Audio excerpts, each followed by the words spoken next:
look at the condition from multiple angles and benefit from the expertise of all the speakers in our webinars across these 2.5 years. I did want to say thank you at this stage to Sanjeev Arora, the Director of Project ECHO at the University of New Mexico, for expanding UCT's license to enable us to run these COVID-19 webinars, to every one of the presenters across our 41 webinars, to the panelists who've contributed to the discussions, to the coordinators and the administrators who've enabled these webinars to be a great success. And I'm going to ask Wendy at the end of today's session to thank some particular individuals that have been key to the success of these webinars. And then to you, the viewers and the participants for your support and participation of these webinars over the last 2.5 years. So that's some background looking back at the webinar series. I want to move on to today's program, which we have 3 speakers. And to start out with, we're going to have 2 short talks from our colleagues in public health, Marianne Davies and Andrew Bull, who've been regularly supporting and contributing to these webinars and kept us up to date with the epidemiology in the Western Cape and in South Africa. And Marianne's going to start out by giving us our regular epidemiology update, followed by Andrew, who will discuss information systems with respect to preparedness for future pandemics. So Marianne, thanks for all your contributions over the last 2.5 years, and we're looking forward to this update today. Thanks. Mark, have you got my slides there? Or should I share from... Okay, yeah, you can... They are up, yeah. I think there's a slight delay today. So there is quite a delay in slide change today, so just anticipate that, okay? Okay, you can go straight, click on next, because there's a picture that should come up straight away. You can go straight to the next one, Mark. Thanks very much. And I must say it's been great to have Epi in the Department of Medicine, and I hope this isn't the end of Epi being part of Department of Medicine meetings. To start off with looking at the national trends on the top left, you can see looking on the far right of that graph that really after 4 big waves and a little mini wave at the end, nothing is happening at the moment. And so on the 1st of August 2022, after 870 days of daily reporting of COVID cases, we were delighted that the National Department of Health and the NICD finally agreed that we could go back to our normal jobs. And we are still doing the Western Cape COVID dashboard, but as of next week, this will be going to monthly updates on the first Wednesday of every month, but of course reinstating as we need to. Just a reminder that the global picture is very slightly different. Globally, we're still coming off the BA.45 wave. We've had 600 million diagnosed infections to date, 6.5 million recorded deaths, but very muted in recent months. And we know that that's only about 1/3 of the estimated total deaths. We can go to the next slide,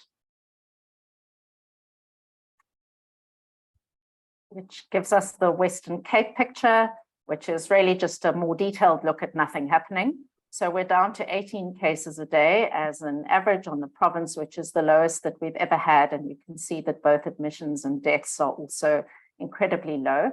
Proportion positive is a little bit higher than one might expect at 11%, but you can see that it's really volatile. And if you go to the next slide, which really tells you the true story of why we're seeing this picture, our testing rates are just incredibly low at the moment. So what this slide shows in the blue line is all tests that have been done. The yellow is PCR tests. This is tests per week. The green is antigen tests and the gray is cases. And this is per 100,000 population. We're just looking at the last year. So a year ago, we were coming off wave 3, our Delta wave. And during our Delta wave, we had our peak testing, which was 900 per 100,000 per week. We're currently testing less than 20 per 100,000 per week, so 3% of the peak rate. And in our previous interwave periods, our testing was really roughly at about 300 per 100,000 per week. And we're really down to 10% of that at the moment. So very low testing rates. And so that means a couple of things. The first thing is it means that our proportion positive tends to be a little bit volatile. Our ability to detect cases is limited. And it also means that we have very few PCR specimens for genomic sequencing. We have to try and look at other measures to see what's going on in the epidemic. And one thing we've used a lot is the PCR cycle threshold, which also is an indication of the viral load. And the cycle threshold tends to drop before waves. And you can see that nationally we do actually, currently we are in a decreasing cycle threshold, particularly driven by Gauteng and KZN at the bottom. But again, because the testing numbers are so very low, it's very difficult to actually interpret this. And what you can imagine, it's not on this graph, but if we had confidence intervals around those, they would be incredibly wide. So even this metric is very difficult in the context of such low testing. And you can see that, in fact, in the Western Cape, our CT values are going up for what it's worth. We can go to the next slide. Is there anything to worry about on the genomics front? We're really still sitting in a predominant Omicron domain with largely BA.4 and BA.5, the light orange and the yellow. We're still seeing some variants from from earlier. So there's a little bit of BA.1 and 2 around. You can see the number of specimens being sequenced is incredibly low. In the top graph, around mid-July, there was a bit of concern because 9 sequences were identified with a novel mutational profile, which looked like Omicron Delta recombinants. And there was a concern of whether these would be able to cause a substantial surge in infections. None more of these have been identified. And what's useful in addition to the genomic sequence is that these recombinants do not have the S gene target failure mutation. So if you go to the next slide and we track the proportion with S gene target failure, you'll be able to see that during the BA1 wave, which was our first S gene target failure variant, we had a very high proportion. BA2 did not have S gene target failure, and so we had a low proportion of S gene target failure. Then BA4 and 5 did, and we had a high proportion. And this, what was called Nu1 and Nu2, the green sequences from the previous slide, they did not have S gene target failure. And so if they were very prevalent, we would expect that we would have a low proportion of S gene target failure, and we're not seeing that at the moment. So that suggests that they certainly are not expanding at a rapid rate. As we think about new variants and what the future may be, and whether we're going to need another series of these, I think I really love the slide, which was put together by Cheryl Cohen's group from NICD. They used data from the first study to look at what people had been exposed to in the last 2 years, ranging from the one person in the population in white at the top, who has not been infected and not been vaccinated and has been living under a bush for the last 2 years, through to, at the bottom, the pale blue, people infected in the first wave, the second and subsequent waves, people who've only been vaccinated in the dark blue, and then the people in the hatched lines who have had multiple exposures, combinations of first, second, third, fourth, and fifth waves, and perhaps vaccination thrown into the mix as well. So we've really got a very complex immune landscape that this virus has to navigate through in order to cause substantial surges in infections. And I think that's what we need to bear in mind in terms of what's possible going forward. Just to look at vaccination very quickly on the next slide. You can see in the Western Cape, if we talk about the primary series, which is either 2 Pfizers or a single J&J, for our over 60s, we're looking at 76% of the population vaccinated, a little bit lower for the 50 to 59-year-olds, and then lower at the younger age groups, where we would like to see higher proportions vaccinated. And in terms of boosters, only about 1/3 of the over 60s and 1/4 of everybody over 50 has had a booster dose. So there we really would like to see higher numbers. And our challenge, as you can see on the right-hand graph, is really very low uptake of vaccination at the moment. We're only giving around 5,000 vaccines per week, much lower than earlier in the year. And then to go to the last slide, excess mortality has been a weekly or a regular on this call within our predicted bounds at the moment. And if you just go to the next, I thought this was a good moment because excess mortality has been so crucial to just look back at where we've been. So back in March, April 2020, everybody said, how bad is this going to get? And we tried to run some standard transmission models, and they effectively ran until 70 to 80% of the population was infected. And that would mean that we would have mortality that was way, way worse than the worst epidemics that had been seen to date in Belgium and Italy. It would give us mortality in excess of 1,000 deaths per million. So we said that can't be possible, and we need to artificially curtail transmission when it reaches 1,000 deaths per million. And that's going to be our kind of worst case scenario. And it probably won't be as bad as that because we have our younger population to protect us.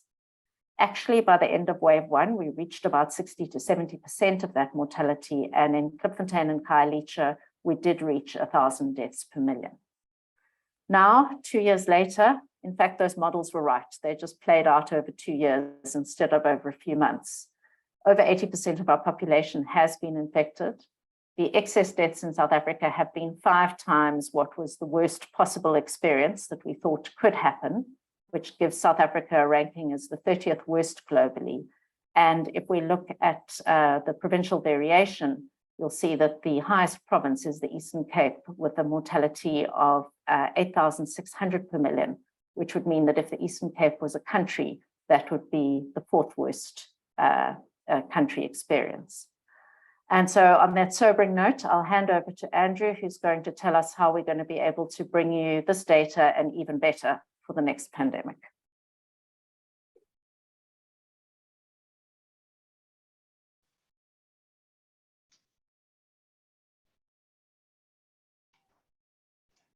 Thanks very much. I'm just saying, can I share my screen, Mark, or? Please go ahead. Yeah, great, okay. Are you able to see? Not yet. There There we go. Okay, so we thought, given the topic of the seminar, that we just look a little bit at what we learned through COVID that might be useful for future outbreaks, and we've put it into, from an information systems perspective, and we put into these buckets, and I'm going to go through each of them individually, starting with the case identification. So the big challenge for us was having to get private sector data, and we were lucky that all of the early PCRs that were done in the private sector were done by the 3 large private sector laboratory chains, and they were able to help us build integrations very early on. But over time, the NICD actually managed to build systems to get those data, plus a whole lot of emergent labs, and we were able to ultimately get our data in reverse from the NICD. And our key learning was, firstly, the absolute centrality of laboratory data for laboratory-defined outbreaks, and the ability to link those data at person level with our other service and clinical data. That private laboratory data are likely to be operative in future outbreaks, and we're seeing that currently with monkeypox. And that data flows mature over time. We shouldn't wait for the perfect system before we get going, because there's utility from the get-go. Looking at the outbreak response, so we had the single patient viewer, which was accessible off the government network in a secure way, and we thought we could try and build out an outbreak response module. In reality, that came too slowly and too clunkily. So it was ultimately used as a tool for downloading line lists that were then managed on a range of different platforms by the outbreak teams. Probably many people on this call were involved. And the key learning was that we need to make sure we've got a robust outbreak solution that integrates with our other information systems now, whilst we don't have an outbreak, so that we're not scrambling next time we have an outbreak. And if you look at what happened in all the provinces, none of the global tools were able to be adapted in time to be useful, hence the need for a system that works outside of an outbreak crisis. And a key challenge was patient contact details. We're lucky to have a patient registration system, but often those registration details were collected years ago. And so we need to build better links, communication links with our patients now, so that when we need to contact them in an emergency, we can. The morbidity data that came through hospitals, we were very lucky that all of our hospitals and our new field hospitals as well were on Clinicom, and we could share data upwards with national, but that was administrative data that didn't require any additional data collection. So we were quick out of the starting blocks, and the private hospitals shared with national from early on, and we were able to get data in reverse. And the key learning for us is the value of data skills, working with person-level health data at all levels of the health system. And this was a great example of bidirectional virtuous integration, with us sharing data upwards and us receiving data from the national platform. And I often use this slide, it's very busy, so I won't talk to all of it, just to show that, you know, when people talk about NHI and they talk about where we should build data capacity, it's not an either or. It's not national or subnational. We need data capacity at all levels of the healthcare system, and it can work very virtuously if we do achieve that. Looking at mortality, similar to a graph that Marianne just showed, this one will be very familiar, the red being our measured deaths with patients with COVID, and the blue being the excess deaths. And other than this little glitch here where our hospital public sector hospital data stopped flowing into the national reports for a short while, it correlated very well, and that was because of our comprehensive hospital data, as well as our link with the MRC burden of disease system. And the key learning here is that fact and date of death and cause of death are absolutely critical, and we have to find a way to get those available to health departments as soon as possible. There's been a long-standing gap. Data consolidation, I think the lesson here was really that people trump technology. You'll hear people touting data lake A versus data lake B, or big analytics approach A versus B. At the end of the day, it's really people who are in place, who know how to use technology available to them.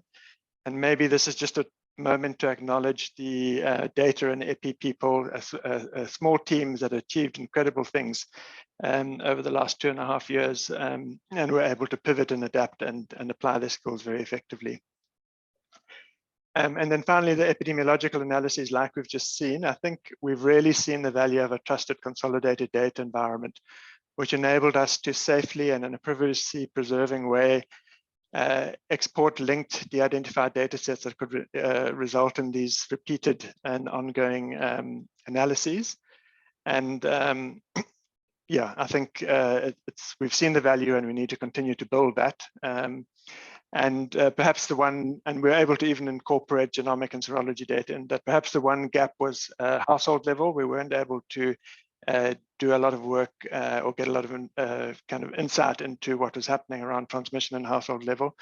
And the places in the country that were able to do that were leveraging demographic surveillance sites. And so perhaps if we can build out our demographic surveillance site and make it responsive, we might have that opportunity in the future. Thanks very much. Thanks very much to both Marianne and Andrew for the presentation today. And as I said earlier, for all of the presentations over the last 2.5 years to you and colleagues in the Western Cape Data Centre. Just to say thank you for all the work that you've done to provide an astonishing quality of data to inform the provincial and national response. Also the platform for research that has allowed South Africa to contribute to the understanding of COVID-19 from the data platforms that you and colleagues have established. So we're going to move on to our main talk for this afternoon. Our speaker is Marc Mendelson. Marc is the head of infectious diseases and HIV medicine at UCT in Grootegeluk. And Marc's going to be addressing the topic preparing for future pandemics. Marc's first encounter with pandemics was as a medical student in the early 1980s, where he was involved in managing the first patients with HIV in the UK. He was involved in developing clinical guidelines for H1N1 influenza with the WHO in 2009. And together with Adrian Brink, he co-founded the South African Antibiotic Stewardship Program in 2011, and has played a pivotal role nationally and internationally through the WHO in responding to the challenge of antimicrobial resistance. And Recently, he was part of the COVID-19 pandemic response at Groote Hospital and was the clinical lead for the National Ministerial Advisory Committee on COVID-19. So Marc, it's a great honor to introduce you as the final speaker in our COVID-19 series, and really looking forward to the talk this afternoon that is really a forward-looking talk as to what lessons we learned from COVID-19 in preparing us for future pandemics. Great, thanks very much indeed. Can you hear me and see my slide? Yeah, all looks fine, and we're hearing you clearly. Great, thanks very much indeed, and thank you. Great honor for me to give this final presentation in this series, which has been incredible. And thank you to you, Wendy, Marc, and everybody involved for giving us this platform. I'm also highly cognizant that this is a slightly difficult talk to give, because I think almost everybody on this call could give a talk like this. We've had a shared experience over the last 2 years, and so if I miss out your favorite pet preparation, then I do apologize. But I'm going to try in the next 35 minutes or so to look at pandemic preparedness, what we should be doing, and some of the lessons, as Graham says. I'm not sure whether my slide is, yeah, okay. So look, it really does go without saying that although we're looking towards the next pandemic, it's rather ironic to be giving this talk when we're still in the middle of not only COVID-19, I mean, it may have changed, but it's still a pandemic. And also these huge pandemics of HIV, TB, and my own area of interest in antimicrobial resistance, which in 2019 was associated with almost 5 million deaths.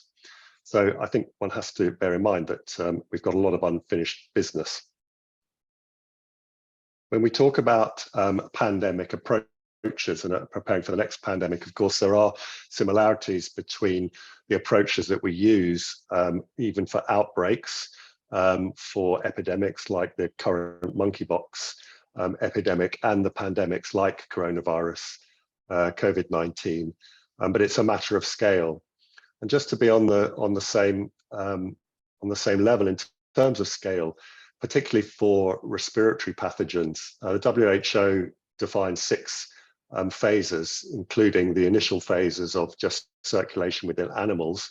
And yesterday, a novel zoonotic influenza A virus of pandemic concern, potential concern, was reported in chickens. And then you get the odd case in humans, a few more cases in humans on phase 3, then it starts community transmission within one geographic area, and a pandemic is imminent once you get community transmission in different countries in a WHO area, and then when it's happening at various different WHO areas, like COVID has been, and H1N1 before that, and others, then that is a pandemic. So that is how generally one defines. So if you read papers on pandemic preparedness, there's a very aspirational and sanitized sort of set of national and international things that we must do and we should have in place. And so on the national level, we need resilient health systems, which of course most low middle income countries do not have. We have surveillance systems in South Africa, as we've just heard from Andrew and Marianne, some fantastic work, but we don't have very good zoonotic surveillance in terms of animal health. Coordination is not as good as it could be, and we don't have well-functioning chains and supply chains and stockpiles. So lots of aspirations there, but reality may not be the same. And then again, on an international level, a lot of the things that you see on this slide, regularity, harmonization is something of a joke. Pooled procurement isn't happening, and equitable access policy will come on to. So I think there's a schism between what is aspirational and what actually is happening on the ground. So I want to look first at some of the sort of global interventions that we need to consider with pandemic preparedness. there's a lot of emphasis on trying to predict what the next pathogen is, pathogen X, and it's likely for the next pandemic, it's likely still to be a virus. Before COVID, everyone was looking at influenza H5N1 as the probable outbreak, probable pandemic. It turned out to be a coronavirus. And there are an awful lot of these viruses. You could see over 1.6 million viruses in 25 families that are thought to exist in mammals and birds and could be a threat. But there are, as you see on this graphic, many other potential emerging and re-emerging infectious diseases, including bacterial diseases. Now, the first issue about this is, on the large scale, is that we cannot divorce the effects of climate change and the next pandemic, because climate change is aggravating and driving pathogens to come into contact with humans. And all of these things, as you can see, from warming to rises in sea level, actually play a role in increasing everything from vector-borne diseases to foodborne diseases. And on the right is the whole list of pathogens that climate change is affecting. And in this study, there are defined over almost 300 pathogenic diseases, half of which are known to have impacted on humanity. And as you can see, there are hazards, climatic hazards that bring people together, those that bring the pathogens closer. And there are a variety of habitat destructions and infections and outbreaks, potential epidemics and pandemics that are impacted by climate change. And one only needs to look at the current news of the devastating floods in Pakistan and realization that cholera is just around the corner, and other diarrheal diseases. So pathogen spillover is intimately linked to land conversion. And as we decimate our environment, we are increasing pathogen spillover. And indeed, if you look at the primary drivers of past disease emergences, delayed changes in land use is the #1 driver at 31%, but there are a variety of others, obviously, including air travel and spread of disease and various others. But there are some very good examples of these primary drivers, and particularly land change and land use in causing outbreaks and epidemics in the past, including everything from deforestation and fragmentation in America and Lyme disease outbreaks to the Nipah virus epidemic in Malaysia with intensification of pig farming. And so these are the sort of primary drivers of zoonotic events. Now, there's an awful lot of focus on bats, and bats carry a dizzying array of viruses. And indeed, I learned, and amazingly, they comprise almost a fifth of all named mammal species.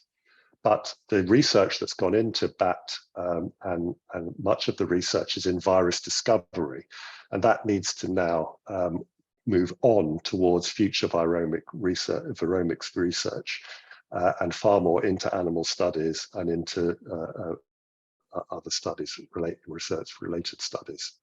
Spillover events, again, are well documented relating to bats, not only obviously SARS and SARS-CoV-2, but again, Nipah virus, the Hendra virus in horses and in humans, and then a variety of other, including newer reoviruses. You can now use a spillover viral risk ranking system using artificial intelligence programs to actually determine risk over a large variety of different factors shown on the left-hand side, and you can rank them, and you can see on the right-hand panel the ranking of spillover risks from wildlife viruses, the top 10, a lot being named, as you can see, that you will recognize. So there is now ability to predict spillover risks. And maybe one of the beautiful things to come out of this man's work, a famous guy who's been planting trees every day of his life, is that reforestation and improvement in habitats might just alter things, but it's a vague hope. The other thing that brings spillover events is the wet markets. Again, this is very well understood now, not only in SARS in 2003, with the relationship between bats and civets, and also the epidemiology relating to animal traders and people involved with animal care, but also, of course, now well documented in terms of the epidemiology around the Hunan wholesale market, and some fascinating work recently done on the molecular epidemiology at the market interface. The spillover events at these markets is important. This has led to a number of calls to ban wet markets and ban the consumption of these sorts of meats. The problem is that that doesn't take into account the social context. Now, in China, for example, the issue of wet markets is a major issue, because Chinese consumers categorize medicines and food together. So it's all relates to around health. And they have very strong captive breeding programs, sort of blurring the lines with conservation. So rather than total bans, which are unlikely to be successful, maybe a more targeted approach in relation to certain high-risk animals and spillover events like pangolins may be important, and then better regulation oversight rather than trying to ban something. And I'm going to come back again to social issues, because I think the social context and social sciences are going to play a really important part of pandemic preparedness. And it's not only in Asia. A lot of people focus on Asia, China, and other countries, but Egypt, for example, in avian H5N1 virus, they've put in special programs to reduce the zoonotic interface. And so this is something we need to be cognizant of across the world. What about vaccination as a key pandemic preparedness and the movement towards better vaccines? So COVID-19 vaccines have undoubtedly made a major impact on mortality. This study in June this year showing around 19 to 20 million deaths averted through vaccinations. That was fitting it to excess mortality deaths, not reported deaths. So it's clearly a very important pandemic tool. But the problem is that what we need now is to move to the next step, which is towards universal vaccines for coronaviruses and influenza viruses. And as you know, the coronavirus family and the particular threats don't just come from a single viruses. So how do we move more towards this? The other thing is that are the tools that we currently have enough? Are mRNA vaccines the answer? Well, there are mRNA vaccines, not just SARS-CoV-2, but a variety of others, either present or in development. And although we know with COVID-19, the mRNA vaccines were very good at reducing severity of disease, they were not as good as they could be at reducing transmission. And for that, we need more research and more emphasis on mucosal immunity and vaccination to boost that, which relies a lot on soluble IgA at the mucosal interface and resident memory T cells. There are issues and problems with adjuvants and actually gaining optimal mucosal immunity with current vaccines, but these are the vaccines that are more likely to impact on reducing transmission, and therefore further research and work needs to be done on them. In terms of SARS-CoV-2, there have been studies like this one showing that the mRNA vaccines fail to stimulate mucosal immunity well. It's only when you boost with the Ad5 intranasally that the vaccination does actually protect against transmission. And so, again, mucosal immunity important. In terms of selected what is called pan-coronavirus vaccines, many of these are actually not pan-coronavirus vaccines. They're either variant-proof vaccines, or they look at specific parts of the coronavirus family, like the Sarbecoviruses or the Beta-Cov viruses. But there are a number in development and a number have gone into studies, including a mucosal oral subunit vaccine in mice. Also, there's been a lot of work even prior to COVID-19 towards a universal influenza vaccine. You know that the influenza pandemics generally occur through reassortment of a variety of different influenza A viruses within usually swine or birds. And the last influenza A epidemic was H1N1. We relied up to now on annual vaccines which target the hypervariable immunoglobulin head region. But now there have been a lot of different techniques using chimeric hemagglutinins that have been generated, which after a primary boost, if you then use a different head, you get an increased second antibody boost to the conserved green regions on these slides. Also using mosaic hemagglutinins and mosaic antigen arrays can move much towards influenza vaccine that targets conserved epitopes across the different influenza viruses. And indeed, an inactivated multivalent influenza A vaccine has been shown protective in mice and ferrets, particularly the IN or intranasal routes, which show reduction in pneumonia, bronchiolitis, alveolitis, and presence of viral antigen, and protection not only against the pathogenic lethal challenge, but also when there's been passive transfer of serum. So there is hope towards a universal influenza vaccine. Mucosal vaccines are a lot of different vaccines that are currently available, but there's a lot of unmet need, as you can see on the panel on the right, that mucosal vaccines need to play a role in.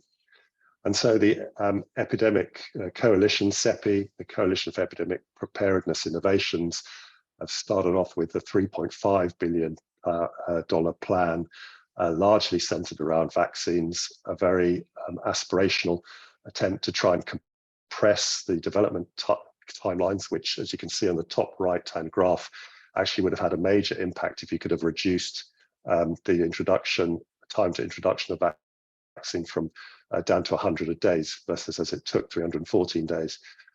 You would have saved an awful lot of lives. Also, the development of universal vaccines. And then importantly, because there are so many potential viruses that could cause the next pandemic, the development of a library of candidate vaccines against these 25 family threats, and again looking at potential of conserved epitopes and universal vaccines. Now, surveillance has played an important point, and we've interestingly seen the rise of new surveillance methods. We've seen the rise of wastewater monitoring coming of age, and that's been really very critical. We've had COVID poops 19, and we've had wastewater-based detection for influenza outbreaks. There's great work being done on antimicrobial resistance in wastewater. And this is really an important modality that's come to the fore and needs to be continued. ProMed, as many of you know, has been a really influential in alerting the world to pandemics, and it uses non-traditional sources of information. And there are a lot of untapped streams that are going to be brought on board, including the wastewater surveillance, but a lot of citizen-related data, climate data and mobility data, which will augment ProMed's ability. And there are some exciting new developments in terms of mapping disease spread, the ability to show and predict whether an outbreak or an epidemic will migrate outside of a country's borders, and Emirates is one of those, again, from the sort of ProMed stable and the ISID stable. The Trinity Challenge also for pandemic preparedness brought up some really interesting surveillance using citizen science. The winner was the participatory One Health disease detection, where an app was transformed to allow farmers in Thailand to report unusual diseases in their backyard of wild animals. And that led to a whole set of events, including the sampling of those animals and then control by disease outbreak specialists.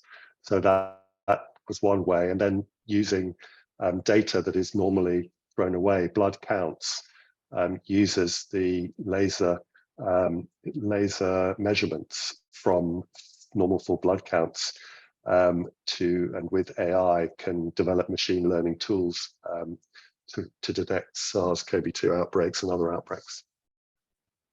The other thing that we need in terms of pandemic preparedness is global funding mechanisms. And this was from McKinsey. It's to try and understand what sort of financing is actually going to be needed and how what different areas that may be needed and in what sort of time frame.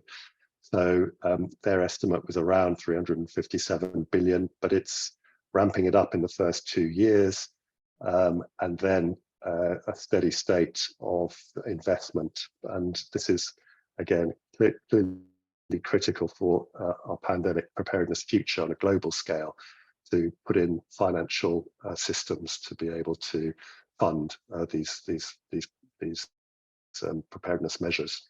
And we need to keep the kettle boiling. So amazingly, in October 2019, just before the COVID outbreak, there was event 201, which was 2001, I think, 201, which was a global pandemic desk exercise to look at what the response should be. And these were the recommendations: the importance of planning now, stockpiling, maintaining travel and trade, which I'll come back to, surge manufacturing, recognizing burdens and priorities. So exercise are important. And I think we learned quite a lot when I was a medical student in the UK. It was at the time of the IRA bombings, and we had a lot of drills and emergency drills, hospital drills of how to respond. And I think we're all going to sleep soon in terms of the pandemic response. And the interpandemic period is often one of dormancy, but we need to keep things boiling. There are huge research gaps. And I could spend an entire hour, we could spend an entire hour just talking about the research gaps that need to be filled, and clearly for pandemic preparedness. And this is the list that was prepared by WHO and the R&D blueprint 2 years ago, but these are very much still important, and they are equally as important for pathogens going forward. So many of the things you see here clearly are needed to continue. So in the last part of the talk, I'm going to go through a sort of review of, I think, what was the good, the bad, and the ugly, the pandemic edition, and just touch on a few things that I think we need to think about. The first is global governance. And there's been a lot of criticism of WHO, but as one of the participants in the meeting a couple of days ago on the R&D blueprint put it, the WHO is the best imperfect platform we have. And I think actually they have done the most incredible job under huge pressure. So I would put this very much in the good category, and really congratulations to them. But there's no hope in hell that they're going to be able to offer the sort of service that one needs with the sort of funding that they have at the moment. And there needs to be a really very serious realignment of funding. I mean, their annual funding is $6 billion, but they're only allowed to spend 20% of that on their core mission. The other 80% is on individual projects from different countries. So we have to fund our global governance body correctly. What was also incredible was the initial speed of response. This is a slide I used from the very first talk I gave in 2020, and it just shows the amazing speed from the first cases to identification of the virus and a test and the sharing by China of this information. Again, incredible surveillance has been amazing, and the ability to work across a national teams. And really hats off to the Network for Genomic Surveillance in South Africa, to NICD, NHLS, to everybody who's really played an incredible part in the ability to provide surveillance. And we need to learn from this and take this forward now, not just for pandemic preparedness, but for infectious diseases management and much greater scope going forward. The major trial platforms have been a revelation. They've enabled us to get the clinical management directions that we need. Even more important, what doesn't work and what does work.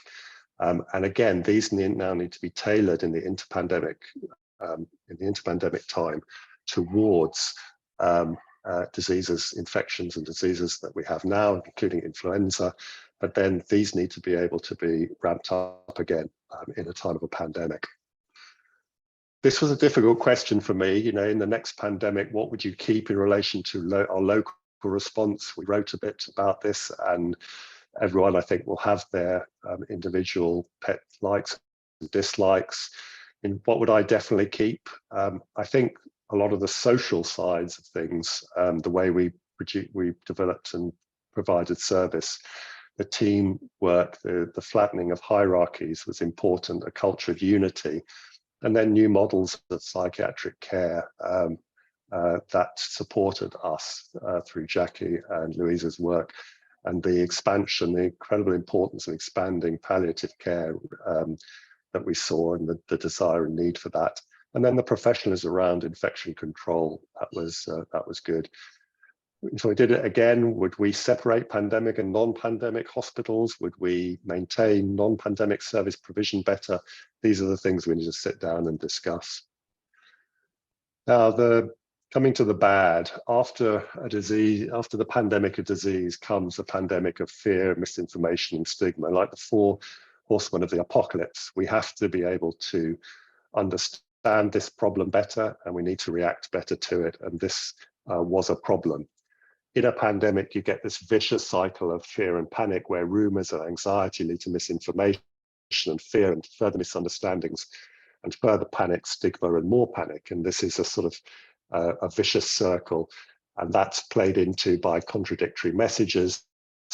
There's a lot of misinformation, fake news, false information, fear and distrust. And misinformation and stigma are incredibly destructive to societies. We saw that during HIV, we saw that during COVID, and we saw that during Ebola. And you know, stigmatizing populations is extremely damaging, and we really need, as a global body, we need to come together and understand this problem better and how to reduce it. Conspiracy theories are also something we really need to get to grips with.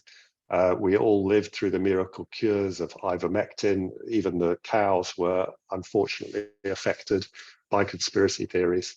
Hoax, 5G, Bill Gates, all came into it.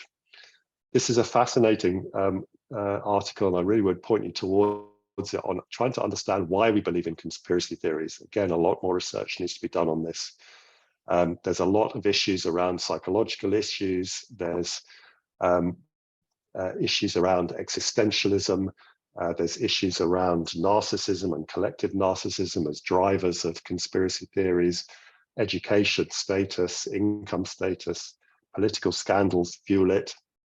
Redacting documents do it. Anyone who saw Trump's redacted documents recently will clearly be going for a conspiracy theory. And so there are many different drivers, and we really need to understand these much better. And this brings me to the issue of social sciences research. We can develop as many beautiful toys as we like, and we can R&D ourselves to heaven and back. But if we do not understand the social sciences and the social context of this, then we are not going to allow them to be accepted, to uptake, and to integrate them into responses. So much greater emphasis and funding needs to go into social sciences researchers around pandemics. We need better and effective communication strategies. WHO have many years ago now prepared documents to help us with this. And again, the cross-cultural sensitivity and message design. We need to refoster trust in science. We have incredible leaders in this country like Shabir and others who really are world leaders, and we need to get people back into understanding and trusting science. We need to enable people to participate in research, become citizen scientists, and to adopt science practice. Part of that barrier to that is around transparency. And the scientific advice to governments during pandemics needs to be rethought. I think you have to have bodies that are really truly independent of government. And I think that was a problem both in the UK and other countries and in South Africa. And a lack of transparency that arises through that is a problem. It would also help us perhaps to understand some of the more baffling regulations when they come, and particularly the influence on government of various industries. For anyone with a weak stomach and can't stomach Trump, please look away. But this is also happening in the United States, where this year in January, there's been a realigning to protect the integrity of government science. We all know what the CDC went through and other bodies, and the ever amazing Anthony Fauci and what he had to put up with. And lastly, the truly ugly in terms of the global inequality, the vaccine issue, the hoarding of vaccines, and the inequality as the high-income countries hoarded and the low-middle-income countries in the global south were neglected. The ACT accelerator was a good idea. Unfortunately, the countries did not really come and fulfill their vaccine commitments. There were billions committed and millions delivered, but it's the right idea. It just needs to be better worked, and we need to find a way to do so. And part of that will come from a pandemic treaty that's required for equitable access, and all of these issues need to be addressed. The other ugly thing was the travel bans and how travel was disrupted during needlessly, and again, the blatant racism of it in many respects. And back in the day, travel bans may have worked. The Black Death, as you can see, actually over many years spread. But unfortunately, the way we travel now, and these are the movements of aeroplanes over a 24-hour period, you can see that travel bans, by the time you ban something, travel has already occurred, and they do not work. They also decimate livelihoods, and our industry, tourism industry, was completely decimated in many respects by the political theatre of UK's travel bans. And in the first 24 hours after the second travel ban, this survey by the South African Travel Association showed that there were over 1.5 million cancellations in the first 48 hours after the travel ban began. And on average, the respondents in the travel industry lost 2.5 million rand each in that first 48 hours. We also need to face up to the fact that we need to prepare for corruption, and we need to lay down new laws and understand how what this corruption has occurred was allowed to happen.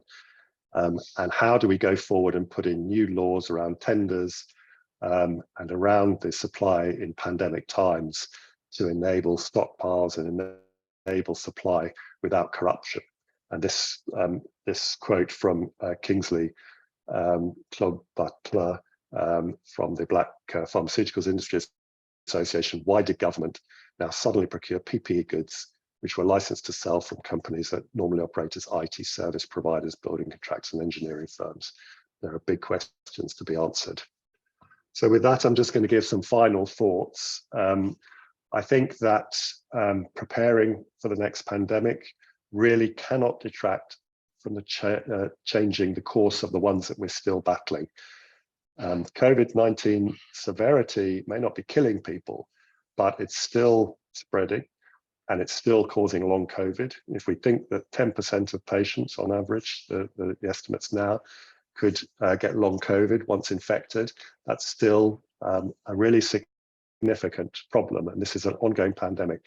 I hope from a severity point of view, we've seen the last of that, but I wouldn't count on it. We just don't know.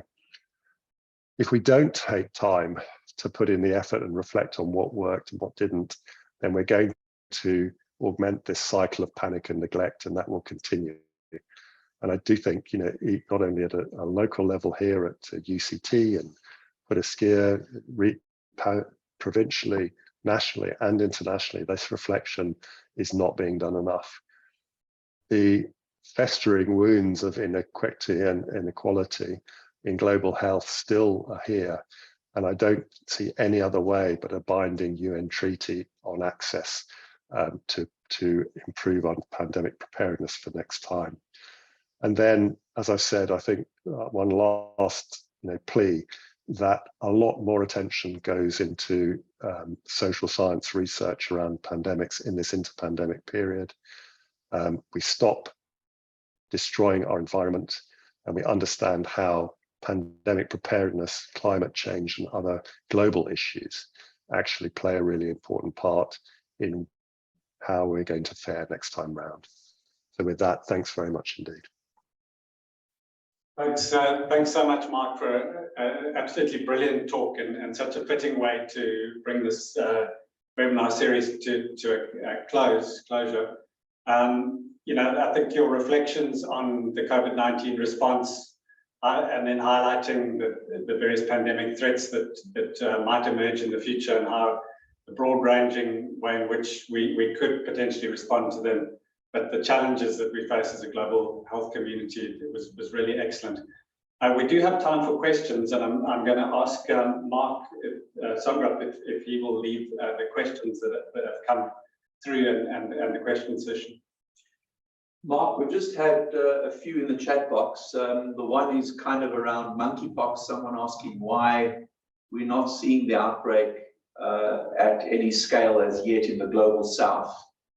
And the other one is something you actually touched on, and that is the issue around pandemic preparedness, and again coming to monkeypox and the sort of interplay between policy and how we deal with things and how people's lives and livelihoods get completely decimated in the sort of response, and people trying to find that, if you look at the flow of COVID, there's no doubt in the beginning people were incredibly fearful of COVID, but there became an inflection point where people became a lot more fearful of losing their entire lives from an economic destruction point of view, and really didn't give too much of a hoot about COVID. And the person's asking the question, at the moment, for example, if you're in the UK and you get monkeypox, you get told to isolate for 21 days and you get £400 and locked away. And no one can do that. So no one is going to present themselves and say, I've got these lesions and I've probably got the pox. They're rather going to try and hide it and in fact not present because of the fear of economic hardship. Yeah, look, I think that's a very good point, and I think this whole, I touched on it a little bit about how we balance the disease and the response. Clearly there are lessons to learn. The problem with pandemics, of course, is that it's all new. We don't know how what's going to happen, how it's going to play out. Initially, you don't know what the mortality rate's going to be, and so the unknowns, often will drive the responses, and the responses are, in a true pandemic like this. You can argue whether the initial lockdown was a bad thing or a good thing, and there are proponents for it and those against. But there does come an inflection point, as you said, when we've had time to experience some of the things, and then you have to re-ask these questions. So what was clear, a year into the pandemic was not so clear at the beginning of the pandemic. And I think we have to realize that, because otherwise we get into a very difficult position. Things do change. In terms of monkeypox, why is it mainly happening in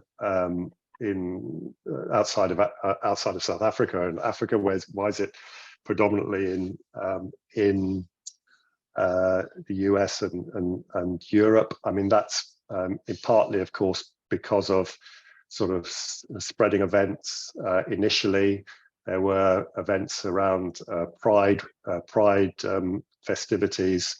There were social networks, as you know, the predominant group of people currently infected, not exclusively by any means, but predominantly are in the MSM population. And so there was spread within networks. And that, again, through travel may just not have caused the same sort of volume of infections or frequency of infections that are needed to sort of start the ball rolling, as it were.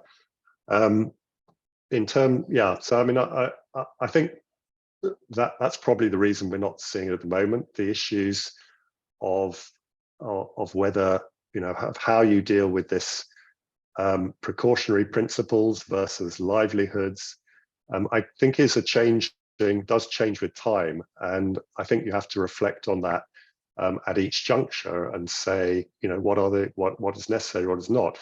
I mean, way into the pandemic, we were closing beaches and, you know, outside events when we knew that going indoors was the worst thing we can do. I mean, I think there are real lessons to be learned, and they've got to be reflected on. Otherwise, we won't do better next time.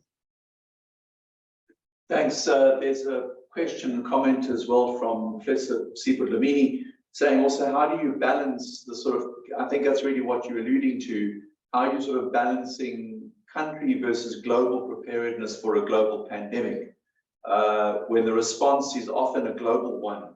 How do you as a country kind of do your own thing?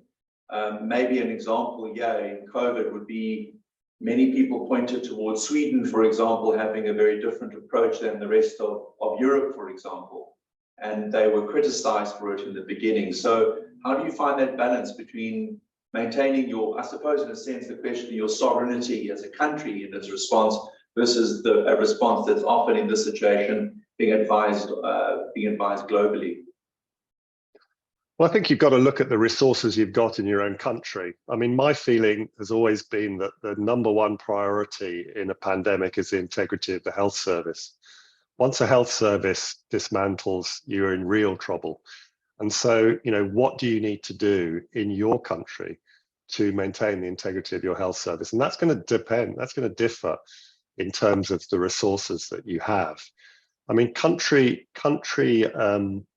nationalism versus internationalism is an interesting one, and the whole, you know, the nationalism often drove things like travel bans, and again, we've seen how damaging those have been. So the problem is that I think there needs to be an international exercise of reflection to understand the different needs of different countries, and particularly with their resources. And of course, you know, the government's predominant responsibility is to look after the needs of their people, their country. But with pandemics like this, crossing borders and being everybody affected by each other, these are sort of almost this idea of the law of commons, global goods. Everything that's done in your country does actually impact internationally on others. And so again, it's about understanding that, reflecting on it, and trying to work out how you balance that national and international. I mean, these are really complex questions. It's a great question. You know, everyone has their own answer to it, I'm sure, but there's no one single answer to this, I don't think. It's really complex. Mark, I've got a question.